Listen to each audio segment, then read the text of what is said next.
था, सीमेंट की गाड़ी खाली कर रहा था। वैसे तो सीमेंट तो मैं 2014 से कॉलेज के साथ साथ में डाल रहा था, आज मजदूरी कर रहा था और बाड़मेर में रहता था, वहीं पर तैयारी कर रहा था। तो मजदूरी क्यों करते थे? मजदूरी पारिवारिक स्थिति के हिसाब से मजदूरी कर रहा था। मजदूरी करनी ज़रूरी, और कोई विकल्प मिला नहीं तो क्या करें। क्या घर में कमाने वाला कोई और नहीं था? क्या क्या हाँ, पहले कमाने वाला नहीं, अभी तो ठीक है पारिवारिक स्थिति। पहले क्या थी, सीमेंट की गाड़ी डालता था, उसके साथ पर पढ़ाई की, और 2000 में तो देखो आधा टाइम पढ़ता था और आधा टाइम वो सीमेंट की गाड़ी डालता था। जब टाइम मिलता था तब पढ़ता था और बाकी काम पर था। किन चीज़ों पे, किस सब्जेक्ट पे बहुत ज़्यादा ध्यान है? असल भोजन का आनंद भूखे को आता है, पानी का आनंद प्यासे को आता है और सफलता का आनंद मेहनत करने वाले को आता है। ये रेखाराम है, पश्चिमी राजस्थान के बाड़मेर जिले के बायतू क्षेत्र के मातासर गांव का है और पिछले कई सालों से मजदूरी करता है। 5 भाई हैं, खुद शादीशुदा है, बच्चे हैं, माँ बाप हैं, घर में दादी हैं, सब लोग हैं। लेकिन इसका एक सपना था, मैं मजदूरी करूंगा, मेरे बच्चों को, मेरे परिवार को, मेरे भाइयों को पालूंगा, लेकिन एक दिन में मजदूरी करते करते जरूर सफल होऊंगा और सरकारी नौकरी पाऊंगा। और ऐसा इसने कर दिखाया है। हालांकि 2 दिन पहले ही रीट लेवल 2 का रिजल्ट आया है और उस रिजल्ट में रेखाराम का चयन हुआ है। प्रोविजन सूची में इनका नाम आया है, अंतिम सूची में नाम आना बाकी है। सर पर रुमाल बंधा हुआ, सीमेंट से भरा हुआ ये वही युवक है, सीमेंट के कट्टे ढोने का काम करता था और ये काम अब से नहीं पिछले कई सालों से कर रहा है। इस मजदूर ने सभी उन मजदूरों का सर ऊपर कर लिया है कि किस तरीके से एक मजदूर ने लगातार पिछले कई सालों से मेहनत की, अपने घर परिवार को पाला, अपने बच्चों को पाला, लेकिन बावजूद उसके लगातार पढ़ाई करता रहा। कई लोग रेखाराम की मेहनत को, रेखाराम के संघर्ष को सलाम कर रहे हैं। रेखाराम बताते हैं कि 5 भाई हैं, सबसे बड़ा मैं हूं, मेरी शादी हो चुकी है, मेरे 2 बच्चे हैं, हम बहुत ही गरीब परिवार से हैं और मेरे लिए मजदूरी करना भी बहुत ही जरूरी थी। वर्ष 2018 में मैंने पेपर दिया, उसके बाद से मैं लगातार मेहनत कर रहा हूं और मुझे यकीन था कि एक दिन मैं सफल जरूर होऊंगा। इनकी सफलता, इनकी मेहनत को देख करके आप देखिए कि इनके परिवार के लोगों में कितनी खुशी है। इनके बाप का जो चेहरा है वो आश्वस्त नजर आ रहा है, इनकी माताजी कितनी खुश नजर आ रही हैं, इनकी बहनें, तमाम परिवार के सदस्य, उनके पास खुशियों का कोई ठिकाना नहीं है। और कई लोग इनसे प्रेरणा ले, सीखे कि किस तरीके से एक छोटे से गांव के मजदूर बेटे ने लगातार मेहनत की और वो टीचर बन गया।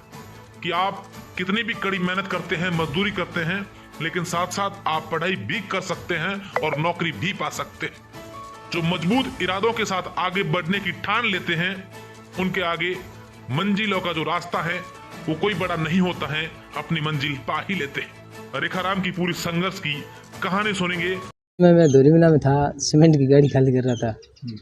वैसे तो सीमेंट तो मैं 2014 से कॉलेज के साथ साथ में डाल रहा था, आज मजदूरी कर रहा था और बाड़मेर में रहता था, वहीं पर तैयारी कर रहा था। बीच में क्या हुआ, मेरे मिसेज वो आंगनबाड़ी कार्यकर्ता बन गई थी, उसके बाद मेरे को सपोर्ट मिल गई, इसलिए मैं 2 साल लगातार यहाँ तैयारी की बाड़मेर। टाइम तो मैनेजमेंट क्या है कि वो गाड़ी खाली कर देते हैं, वो क्या है कि 2-3 घंटे में गाड़ी खाली हो जाती है सीमेंट की, बाद में क्या फ्री टाइम हो जाता है, एक गाड़ी खाली करने के बाद फ्री होता है। पूरे दिन मजदूरी होती नहीं, पूरे दिन का काम नहीं होता, वो 3-4 घंटे में हो जाती खाली। अच्छा, बाद में फ्री हो जाती। तो कितने पैसे मिलते थे मजदूरी के? पैसे तो वो सीमेंट की बोरी पर मिलते थे 3 रुपये, पहले 3 रुपये मिलते थे और अब 3 रुपये 50 पैसे मिलते हैं। बोरी पे मिलते थे, एक बोरी कैसे। कितने खाली कर लेते थे कट्टे? फिर वो गाड़ी पर बात थी, जितनी गाड़ी में आती थी 500-600 बोरी, अच्छा, कभी 1000 बोरी भी आती थी ऐसी। तो हमारे पास में स्कूल है मातासर, यहीं से 8वीं तक की थी और 9th और 10th रावसर से की थी, यहाँ से 9 किलोमीटर दूर है, वहाँ से आते और जाते।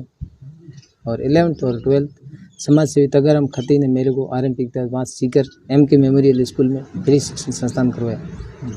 उसके बाद में मैंने BSc की 2015 में और उसके बाद में B.Ed और 18 की भर्ती में मेरे नंबर नहीं आया और 21 वाली उसमें 120 नंबर थे, वो रद्द हो गई और उसके बाद में ये 2022 में अभी 2 गुणा में प्रोविजनल में हुआ है। तो जिस वक्त रिजल्ट आया उस वक्त क्या कर रहे थे आप? उस समय मैं धोरीमिला में था, सीमेंट की गाड़ी खाली कर रहा था।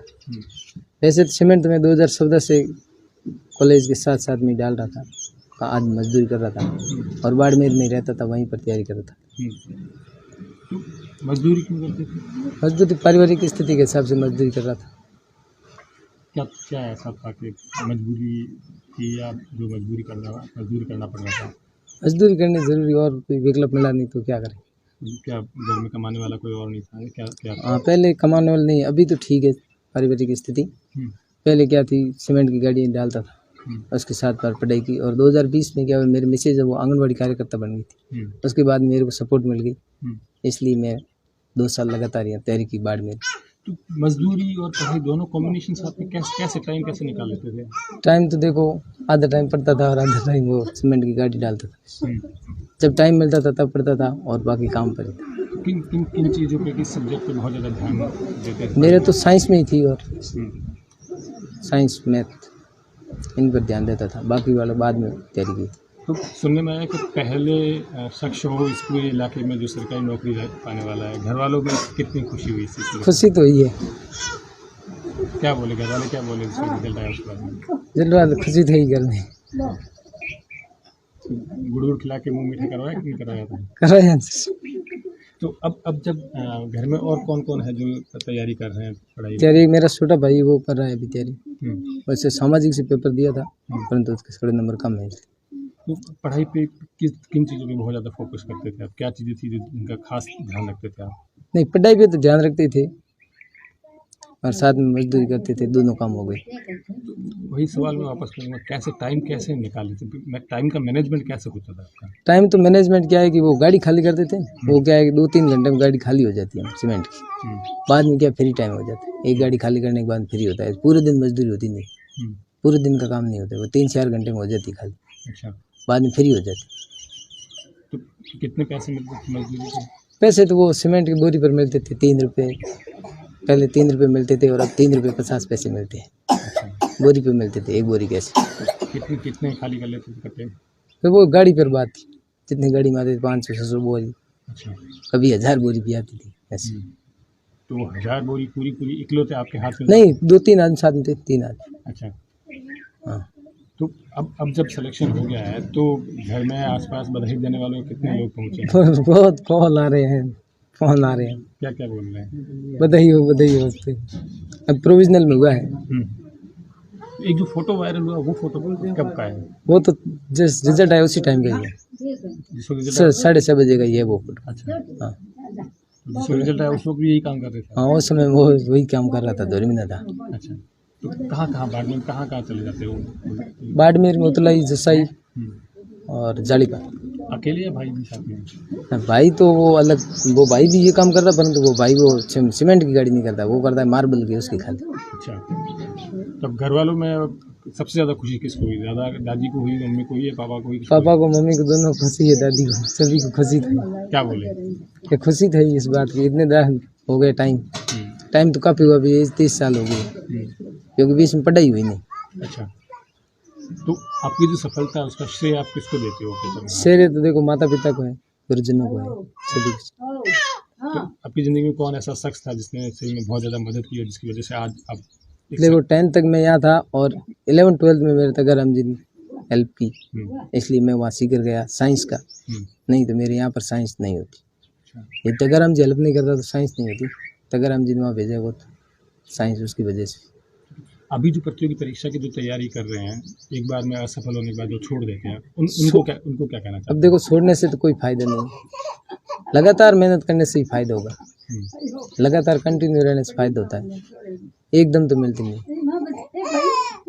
पहली असफलता से हारने वाले कभी सफल नहीं होते। पहली बार हारने से सफलता, बाद में मेहनत करेंगे लगातार तो सफलता मिलेगी, आखिर में सफलता मिलेगी। जाएगी कहाँ? जाएगी कहाँ, मेहनत करेंगे सफलता मिलेगी।